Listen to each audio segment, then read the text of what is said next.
तो continuing with previous session, हमें ये देखना है what is the minimum mass hung from a string to just start the motion. Minimum mass hung from the string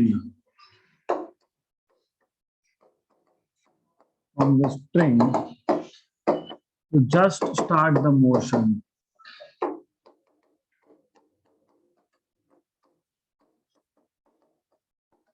इसमें दो cases है. Case number 1 is that you have mass placed on a rough horizontal plane. Mass placed on a rough horizontal plane. The situation is something like this. You have a horizontal table, which is of course rough. Rough मतलब friction है basically यहाँ पे. Then you have a block, and this block is kept on this table. Okay, so ऐसा situation है. Then you have one more block which is hanging here, and the block is hanging, of course, with the help of a wire. String मतलब ऐसा wire है, and यहाँ पे definitely the wire is passing over a pulley.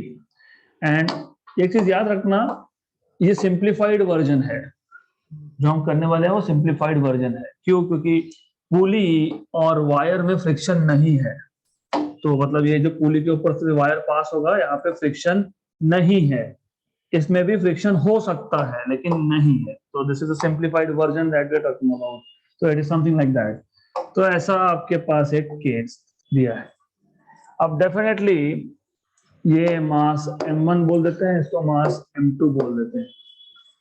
होगा ये कि आप मास m2 को जैसे जैसे बढ़ाओगे, when you go on increasing this mass at some instance, मतलब for some value of mass, ये जो ऊपर टेबल पे रखा हुआ है मास, it will start moving. तो इसलिए टॉपिक में भी नाम वही दिया, minimum mass hung from the string to just start the motion. किसका मोशन? जो ब्लॉक टेबल के ऊपर था उसका मोशन स्टार्ट करना है. Is this clear? राइट. तो it should be very clear कि दो मासेस है. एक मास हैंग कर रहा है, दूसरा टेबल पे है. जो टेबल पे है उसका मोशन स्टार्ट करना है. तो मिनिमम मास कितना लगेगा ये आपसे पूछा है. तो मिनिमम मास कितना लगेगा उस पे आने से पहले यू शुड नो कि यहाँ पे M2 पे एक डाउनवर्ड फोर्स है which is weight. its own weight is M2G. और क्योंकि ये बैलेंस सिचुएशन है, अभी तक मूव कहाँ हुआ? नहीं हुआ ना. हाँ, तो यहाँ पे जो टेंशन है, this tension is given by M2G. तो tension T is M2G, equation number 1. अब ऐसा है क्योंकि स्ट्रिंग सेम है तो टेंशन भी सेम है, तो ये टेंशन आएगा. राइट. और ऑफ कोर्स आपको याद होगा कि जब बॉडी जस्ट मूव होता है तो हम बोलते हैं फोर्स ऑफ लिमिटिंग फ्रिक्शन. और बॉडी जब मूव होगा तो कहां जाएगा? To the right. मतलब लिमिटिंग फ्रिक्शन क्या होगा? To the left. तो ये आ गया force of limiting friction. In this case as you can see, tension is equal to limiting friction का फोर्स. तो tension equal to force of limiting friction. Equation number 2 from 1 and 2. From equation number 1 and 2, you will get M2G equal to force of limiting friction. But do you remember force of limiting friction is mu into normal reaction R. मतलब R is mg of course, right? So M2G equal to mu M1G. exactly, M1G. क्योंकि normal reaction किसका? जो table के ऊपर है उसका. जो hang हो रहा है उसका कौन सा नॉर्मल रिएक्शन? नथिंग. तो you need to know this. The object which is hanging, हम उसके नॉर्मल रिएक्शन की बात करते हैं. और उसका नॉर्मल रिएक्शन क्योंकि वो टेबल पे है, it is M1G. Cancel and cancel. Therefore minimum mass that is required to just move is mu times of M1, where mu is coefficient of limiting friction between mass m1 and table. So this is how you can find out the equation for minimum mass. Clear? बहुत simple था क्योंकि string same था. तो tension is m2g but tension is also equal to limiting friction. Good. तो m2g is limiting friction but limiting friction is new times of normal reaction. तो normal reaction is m1g. किसका normal reaction? जो table पे है. जो hang हो रहा है इसका कोई normal reaction नहीं होता. तो you need to know this. तो m2 equal to mu1 mu into m1. अब ये तो हो गया पहला case, mass placed on a rough horizontal plane. दूसरा केस क्या होगा? Mass placed on rough incline plane. Horizontal की जगह पे incline plane.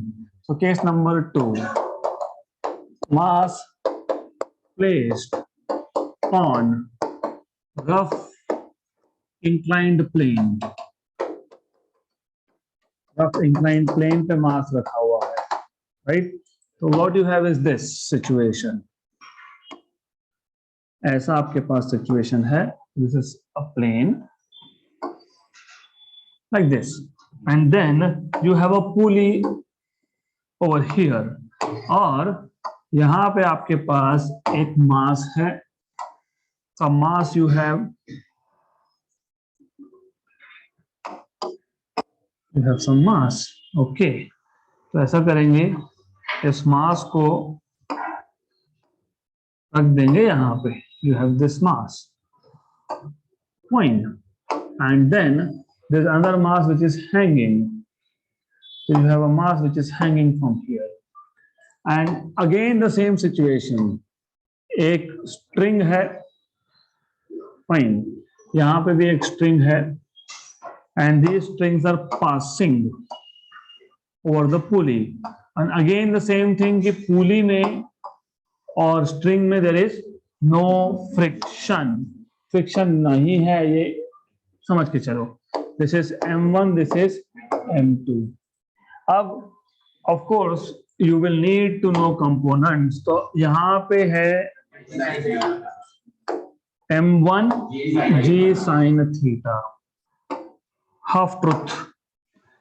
m1, yes, m1 g sin theta where theta is angle of inclination. क्योंकि जब भी m2 sufficient हो जाएगा to move this body up, तो बॉडी ऊपर जाएगा तो फ्रिक्शन नीचे होगा. तो फ्रिक्शन नीचे होगा. कौन सा फ्रिक्शन नीचे होगा? लिमिटिंग. तो यहाँ पे लिमिटिंग फ्रिक्शन FL ये भी आने वाला है. FL limiting friction. ओके, तो लिमिटिंग फ्रिक्शन भूल मत जाना. यहाँ पे you have limiting friction FL over here. अब क्या भूल गए? कुछ तो भूल गए. Normal reaction. फाइन. तो you have something like this. Okay, और you have something like this. What is this? m1g. ये m1g है, ये थीटा है. ये m1g cos थीटा है और ये नॉर्मल रिएक्शन. करेक्ट. अब बाकी बात रह गई टेंशन की. तो टेंशन T और ये tension T, right? Same. Correct. तो पहले तो सेकेंड मास के फ्री बॉडी डायग्राम से आपको मिल जाएगा tension T equal to m2g, equation number 1. मतलब कोई चेंज नहीं है उसमें. सिर्फ in this case here tension T from free body diagram of mass 1, you have force of limiting friction plus m1g sin theta. Correct. हमारा ultimate aim क्या था? To find out m2, right? तो equation 1 और equation 2 दोनों का left hand side है same. तो from 1 and 2, from 1 and 2 you will have m2g equal to FL plus m1g sin theta. m2g FL, force of limiting friction, mu times of normal reaction. Yes, I will not want to skip any step here, क्योंकि एक भी step गई तो फिर गए, right? तो एक एक स्टेप फॉलो करेंगे. तो m2g equal to mu times of normal. किसका नॉर्मल रिएक्शन? यहाँ पे normal reaction m1g cos theta है. Remember, it is not only m1g जैसे पिछले केस में था. तो यहाँ पे नॉर्मल रिएक्शन जो आप देख रहे हो, it is m1g cos theta. So that is why I did not want to skip any step. m1g cos theta plus m1g sin theta. तो m2g इसमें से जो जो कॉमन निकलता है निकाल लो, m1g mu cos theta plus sin theta. Correct, right? G g cancel हो जाएगा, जी और जी कैंसल हो जाएगा. तो you will have m2 equal to m1 into mu cos theta plus sin theta. ये आ गया आपके पास minimum mass m2 hung to start motion, मतलब to make m1 just move. अब इस पे वापस पहुंच सकते हो. कैसे? ये था हॉरिजॉन्टल और ये है इंक्लाइन. अगर इंक्लाइन नहीं होता तो थीटा 0 होता. Theta 0, cos 0 is 1, sin 0 is 0. आ गया क्या ये m2 equal to m1 into mu. Done. तो ये जनरल केस है, ये स्पेशल केस है, राइट? तो general case is incline plane and special case is horizontal. Clear यहां तक? Yes, good. So if it is clear, now we'll discuss next topic, and that is maximum length of hung chain. Maximum length of hung chain मतलब क्या समझा देता? Maximum length of hung chain. मतलब इस case में ऐसा है, आपके पास एक टेबल है, राइट? हम इसको डिराइव करेंगे in the form of question. पहले सिर्फ हम फॉर्मूला लिख लेंगे, फिर इस पहला ही क्वेश्चन इस सेट का is the derivation of this formula. अब इसे फॉर्मूला समझ लो. ओके, अब ऐसा है कि आपके पास एक चेन है, जो चेन आपने यहां पे ऐसा रख दिया. ओके, तो this is how it is. Fine, right? अब what you are doing is, अब चेन को थोड़ा थोड़ा नीचे ले रहे हो. थोड़ा नीचे खींच लिया, कुछ नहीं हुआ क्योंकि फ्रिक्शन है. इसमें जो टेबल पे चेन है उतने पार्ट में और टेबल में. फिर आपने और नीचे ले लिया, फिर और नीचे ले लिया, तो फिर ज्यादा ऐसा नीचे लेते आओगे तो finally it will skid down. Skid मतलब नहीं, थोड़ा ज्यादा डिटेल में सोचना पड़ेगा. स्किड मतलब फ्रिक्शन नहीं है, ऐसा नहीं. स्किड मतलब ये जो हंग पार्ट है, इसका जो m2g मास होगा, वेट होगा, और ये जो फ्रिक्शन फोर्स होगा लिमिटिंग, तो ये वेट ये लिमिटिंग को ओवरकम कर जाएगा and then this chain will fall down. तो what is the maximum length, मतलब मैक्सिमम कितना आप इस चेन को हैंग कर सकते हो. मैक्सिमम लेंथ, मैक्सिमम मान लेते हैं एल डैश. इससे थोड़ा भी ज्यादा हुआ तो गए, chain will fall down. Total length of the chain को L मान लो. तो let us take total length of the chain as L. उसमें से हैंग कितना कर रहा है? L dash. तो बचा हुआ कितना? L minus L dash. तो there is a formula which tells you the maximum length you can hang is L dash equal to mu L upon 1 plus mu. Then mu is coefficient of friction between chain and table. हम ये derive करेंगे. मैं अभी क्यों नहीं कर रहा हूं, क्योंकि पहला ही क्वेश्चन है जिसमें वापस ये डिराइव करना है. तो this I'll show you that question. Look, a heavy uniform chain lies on a horizontal tabletop. If the coefficient of friction between the chain and table surface is 0.25, then the maximum fraction of length of the chain that can hang over one edge of the table is. तो ये formula derive करना ही है, तो अब सिर्फ introduce कर दिया, बाद में हम इसको डिराइव भी करेंगे. We will derive this. Good. तो moving to the next question. और याद रखना ये काम में आएगा, क्योंकि अब फॉर्मूला पता है तो वो क्वेश्चन ओरली भी सॉल्व हो सकता है, right? Then next is coefficient of friction between body and wedge. In terms of what we will see, coefficient of friction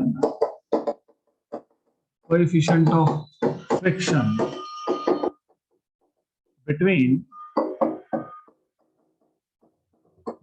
body and wedge wedge मतलब ये जो इंक्लाइंड प्लेन है इसको वेज बोलते हो, this is called as veg.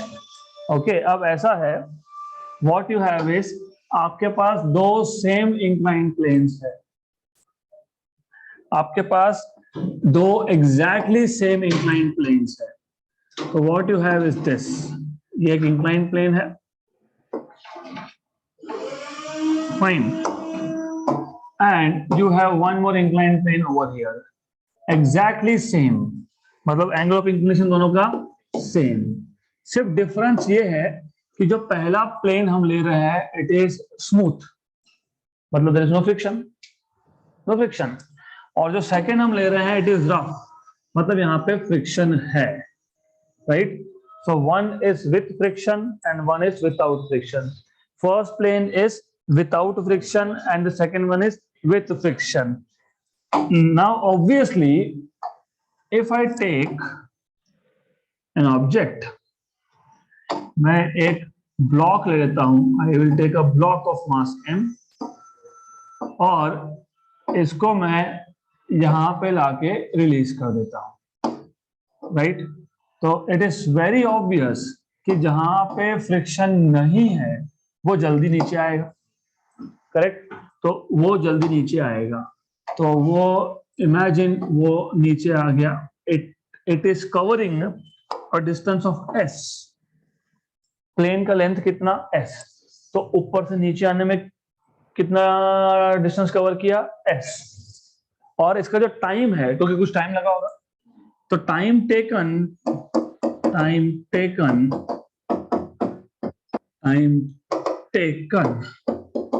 For the object to reach ground, to come down, okay, to come down। पहले case में मैं बोल देता हूं t1 इक्वल टू t, पहले केस में t1 इक्वल टू t। अब जो दूसरा केस है, ओके, दूसरा केस है, दूसरे केस में भी वो ऑब्जेक्ट नीचे आएगा तो s डिस्टेंस ही कवर करेगा, डिस्टेंस ऑफ s, क्योंकि प्लेन क्या थे, एग्जैक्टली सेम थे, सिर्फ एक में फ्रिक्शन नहीं था, एक में फ्रिक्शन है।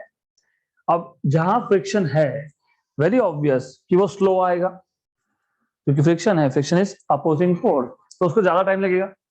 तो मान लो जो सेकंड केस है उसमें t2 is n times of t1, right, मतलब nt बेसिकली, फाइन। तो जो सेकंड ऑब्जेक्ट है it is coming down slower, second object मतलब same object on the same plane but the plane now has friction, it is coming down slower। अब हमको find करना है coefficient of friction, हमको देखना है कि जो सेकंड प्लेन है उसमें कितना फ्रिक्शन है इन terms of n, in terms of factor n by which the body is slowing down, क्योंकि स्लो आ रहा है ना, ज्यादा टाइम लगा रहा है, राइट। तो फाइंड क्या करना है, कोएफिशिएंट ऑफ फ्रिक्शन फाइंड करना है, लेकिन इन टर्म्स ऑफ दिस n, मतलब बेसिकली, ठीक है, थोड़ा दिमाग में डालना पड़ेगा। इमेजिन इसको लग गए 10 सेकेंड, इसको लग गए 20 सेकेंड, 20 मतलब 2 into 10, 2 into 10, तो n की वैल्यू क्या आ गई, एग्जैक्टली मैंने बोला होता a body is sliding down on a smooth inclined plane, it takes t seconds, the same body now slides down on a plane of the same angle of inclination having the same plane length but with friction mu। What is the coefficient of friction mu in terms of n? वो time है, nt कैसे आ गया, अरे मैंने पूछा coefficient of friction, आप मुझे बता रहे हो t2 by, how can you say t2 by t? Are you sure?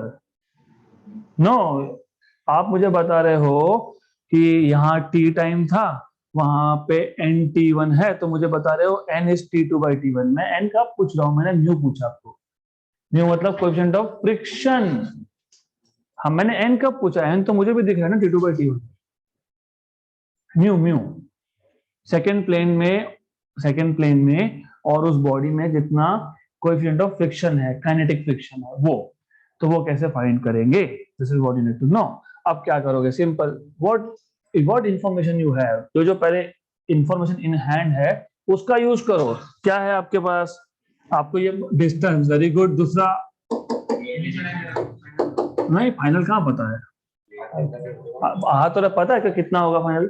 नहीं, तो जो पता है u0 था क्योंकि वो पहले रेस्ट पे था, हमने रिलीज कर दिया, डिस्टेंस कवर किया। s टाइम पता है, तो s equal to ut plus 1/2 at square. तो s1 equal to u1t plus 1/2 a1t square, और यहाँ पे s2 equal to u2t plus 1/2 a2t2 का स्क्वायर, और t1 का स्क्वायर। s1 तो s है, गुड, फाइन, S1 S है। देन थोड़ा सा इसको अच्छे से लिख लेते हैं, स्पेस लगेगा तो लगने दो, फाइन, गुड। अब S U1 was 0, half G sin theta, G sin theta. Acceleration on an inclined plane without friction is G sin theta t square. तो s equal to half g sin theta t square, equation number 1। यहाँ पे s equal to 0, body coming down, body coming down, पक्का minus, very good. तो याद है, और T2 कितना है? NT स्क्वायर, ओके, और ये माइनस है, right, going up was plus, good good. तो ये आपको मिल जाएगा S equal to 1/2 G sine theta minus mu cos theta NT का square, right, equation number 2। But equation 1 and 2 दोनों डिस्टेंस सेम है, हाँ, तो दोनों डिस्टेंस सेम है, तो दोनों डिस्टेंस सेम होने की वजह से आप इसको इक्वेट कर सकते हो। तो यू कैन इक्वेट दिस, अब कर लो इक्वेट। तो from 1 and 2, from 1 and 2, from 1 and 2, what you get is half g sin theta t square half g sin theta minus mu cos theta n square t square, क्योंकि t square गया, g2 गया, cancel, right. अब आपको मिलेगा sine theta, इसको cancel कर देना, मैं तो गए, साइन थीटा गया तो तुम भी गए, n square sine theta minus mu n square cos theta. What we wanted is to have mu, तो अब जो चाहिए म्यू उसको पहले एक साइड में लो, take it on the one side. So what you will do here is, इसको शिफ्ट कर देते हैं, mu n square cos theta, cos square कब से आ गया? Cos theta, right. तो n square sine theta minus sine theta, okay, तो mu n square cos theta equal to n square minus 1 sine theta. Clear यहां तक? Yes. हमें क्या चाहिए था ultimately? Sign bye cos, tan, तो म्यू इक्वल टू ये n square minus 1 by n square and you have tan theta. हो गया solve, done. N square by n square 1, ऐसा भी लिखोगे तो भी चलेगा, it's okay, otherwise you can write down 1 minus 1 by n square tan theta, मिल गया आपको mu in terms of n, done, right. अब अगर तो सिंपल है, अगर अभी एंगल दिया होगा तो सॉल्व कर सकते हो, तो यही फॉर्मूला आना चाहिए, यही होगा और कोई कुछ हो नहीं सकता, यही है, this is what you will be getting. तो even without looking at formulas you can derive, क्या जरूरत है, इजी तो था, क्या था, कुछ नहीं, एक दो प्लेन है, सेम लेंथ के है, सेम एंगल ऑफ इंक्लिनेशन है, सेम ऑब्जेक्ट है, एक विदाउट फ्रिक्शन है, एक विथ फ्रिक्शन है, यू स्टार्ट विद दैट। जिसका फ्रिक्शन कम है वहां पे फटाफट से ऑब्जेक्ट नीचे आएगा, जहां पे फ्रिक्शन है वहां पे it will take time, it will take more time, it will take n into t1 time. तो डिस्टेंस तो सेम कवर किया, तो दोनों का डिस्टेंस निकाल लो, s equal to ut plus 1/8 से दोनों का डिस्टेंस को इक्वेट कर दो, सिंप्लीफाई करो, you have this mu. Done, good. So we are done with theory, now we will start with first numerical. और एज आई टोल्ड यू कि हमको यहाँ पे ये चेन का केस सॉल्व करना है और फॉर्मूला डिराइव करना है। हमने पहले फॉर्मूला डिराइव नहीं किया, अब डिराइव करना है। तो heavy uniform chain lies on a horizontal table top. Okay, तो you have a horizontal table top, ये हॉरिजॉन्टल टेबल टॉप है, इसके ऊपर यू हैव अ चेन। तो let us take a chain. तो we have a chain which is lying on this horizontal table top, something like that. It is hanging basically. तो ऐसा आपके पास एक chain भी है which is hanging, समझ लेना ये चेन है, imagine this chain, fine, okay. Then आगे आपको बोला है if the coefficient of friction between the chain and the table surface is 0.25, then the maximum fraction of length of chain that can hang over one edge of the table is maximum fraction। मतलब ये जो है इसको मान लेते हैं हम x, नाम तो जो भी देना है आपको, it's up to you. You can call this L dash. Okay, doesn't matter. If you don't want to call this anything, doesn't matter. You can say, oh ठीक है, total length कितना है L, right? मान लिया L, उसमें से इसको बोल दिया x, तो ये बन जाएगा L minus x। इसको x बोलोगे तो ये बन जाएगा L minus x। बात तो एक ही है, doesn't matter. So it's your choice what you want to do. Good. तो आप, क्योंकि अभी नाम देना तो मैं नहीं बोल सकता ना, ऐसा ही बोलो, ठीक है? तो ठीक है, L minus x, तो this is what you have. अब real physics starts over here. हमें देखना है कि what is the fraction मतलब L minus x by L। fraction मतलब क्या होता है? What do you mean by fraction? If I ask you what is your percentage marks, you will say 92, 90 something. What is fractional? 0.9। yes, मतलब कितना part hang कर रहा है divide by total length, that is fraction. तो how much is the fraction hanging? तो this is what you need to understand. आपको क्या पूछा है? फ्रैक्शन, और आंसर क्या दिया है? परसेंटेज में, मतलब कितना परसेंटेज है basically, how much is the percentage hanging. अब ये जो हमारे पास लेंथ है L, तो ये टोटल लेंथ है, तो नॉमेनक्लेचर कर लेते हैं, this is total length.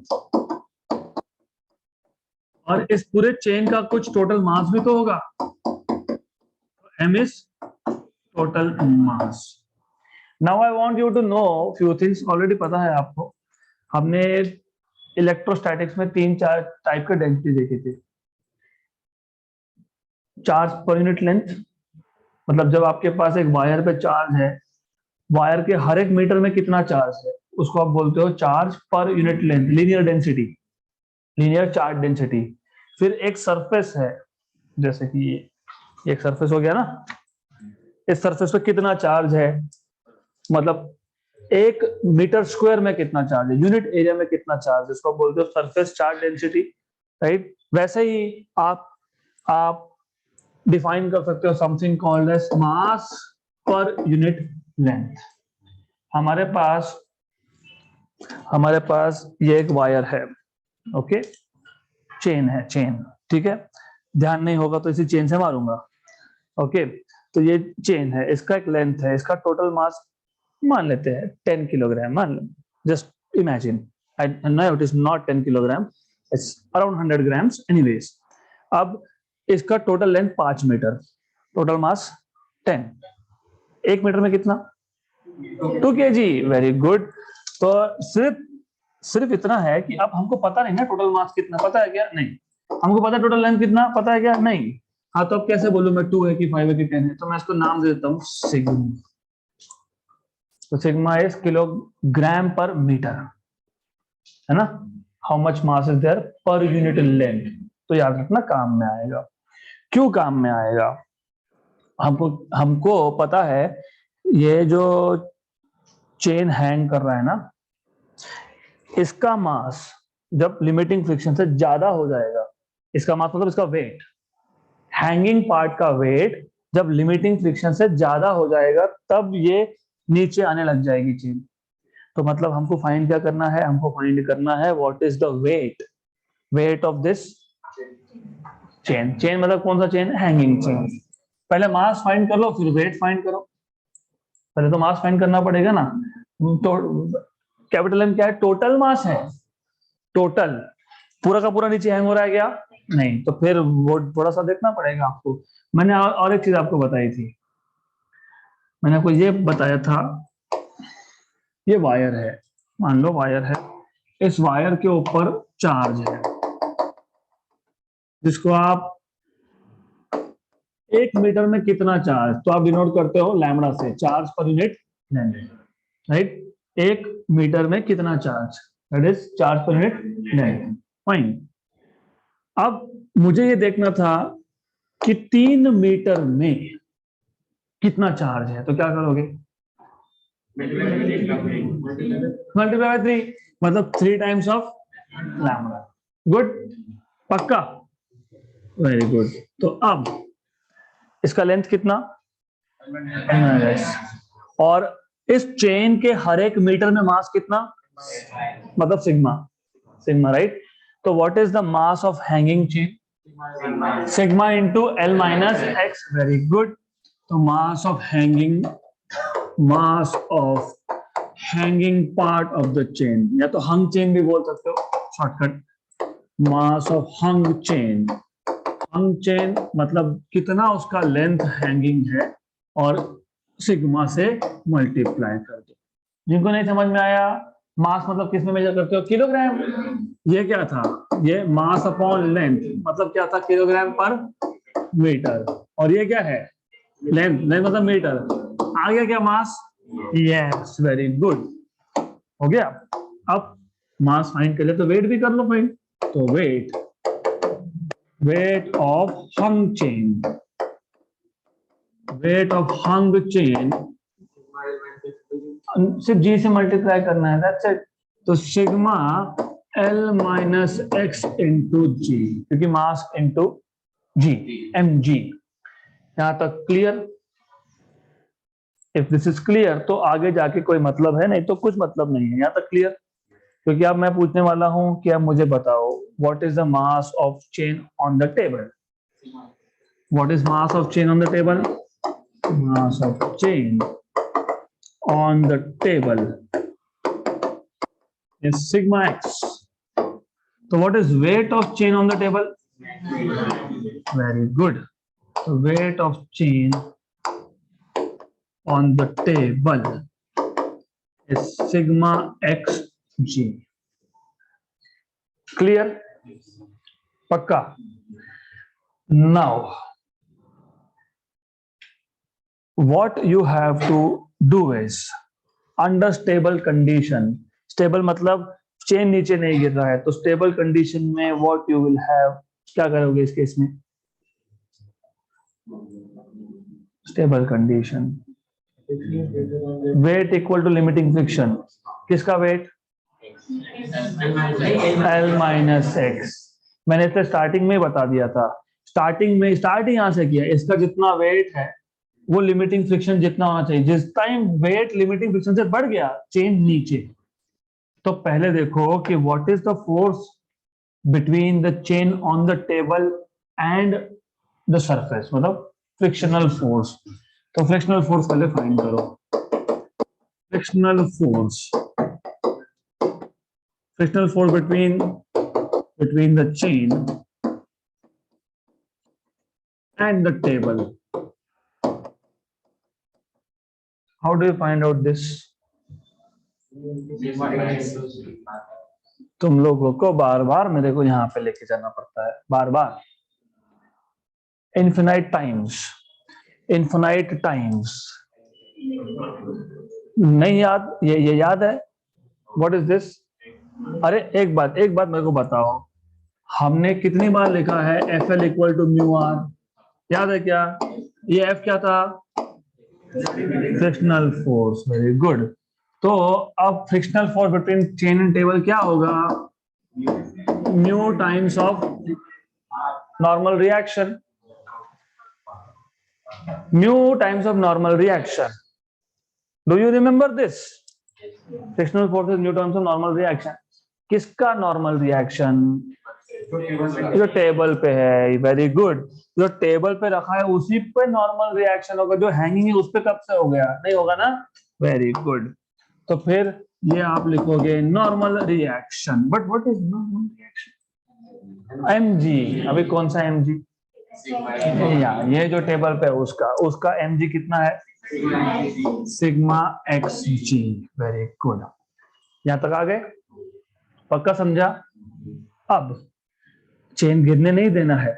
Chain गिरने नहीं देना है. चेन गिरने बिल्कुल नहीं देना है. वेट किसका? जो हैंगिंग है.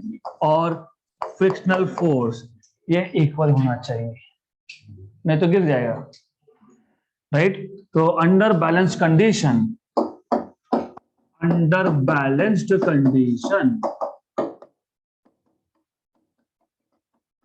what you will have is, wait, किसका weight? Hanging chain, HC, hanging chain, hung chain, और लिमिटिंग फ्रिक्शन का force. But weight of hung chain sigma L minus xg और FL म्यू. जो कैंसल वो cancel. G भी गया क्या? ओ very good, ये भी गया. तो हमें अल्टीमेटली फाइंड क्या करना था? नहीं, मैक्सिमम फ्रैक्शन मतलब L माइनस. तो L minus x is nothing but right. अब म्यू आपको दिया है क्या? 0.25 बराबर. और क्या दिया है? और तो कुछ नहीं बताया. तो अब क्या करेंगे? परसेंटेज है. परसेंटेज मैंने क्या बताया था आपको? परसेंटेज, मैक्सिमम परसेंटेज किसका? जो हैंगिंग है. तो कैसे करोगे? डिवाइडेड बाय टोटल करेंगे ना. तो अब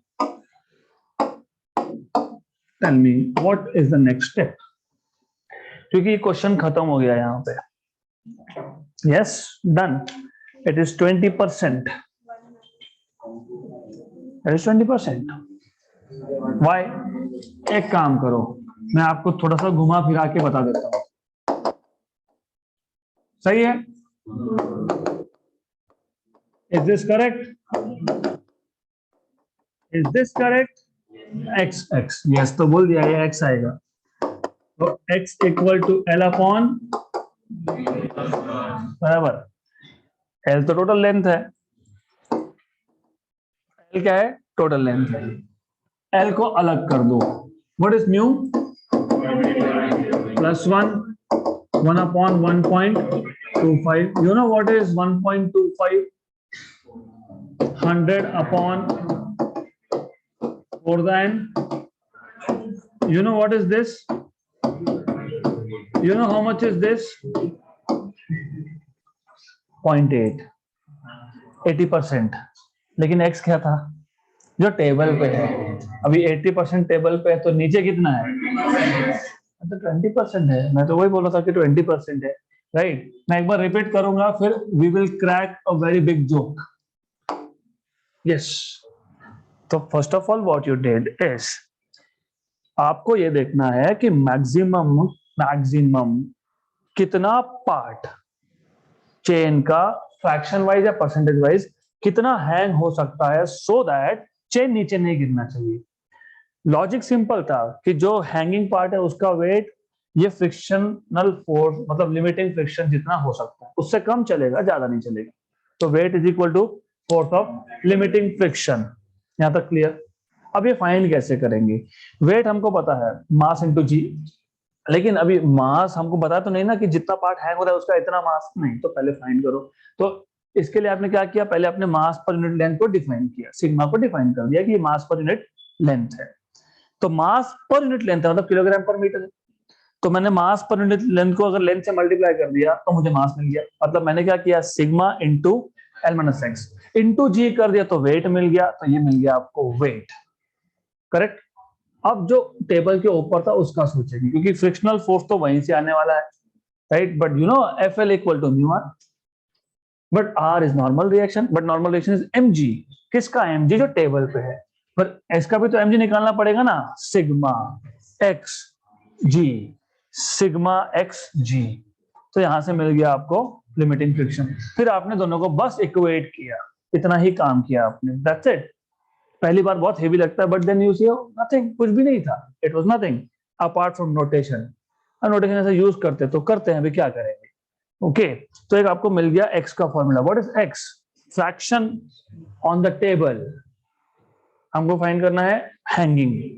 तो पहले x फाइंड कर लो. x फाइंड कर लो. L upon mu plus 1, 0.25 plus 1, 1.25.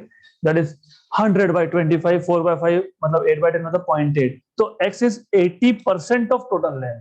लेकिन x क्या था? टेबल पे. तो 20% कहाँ है? नीचे. Right now joke joke joke.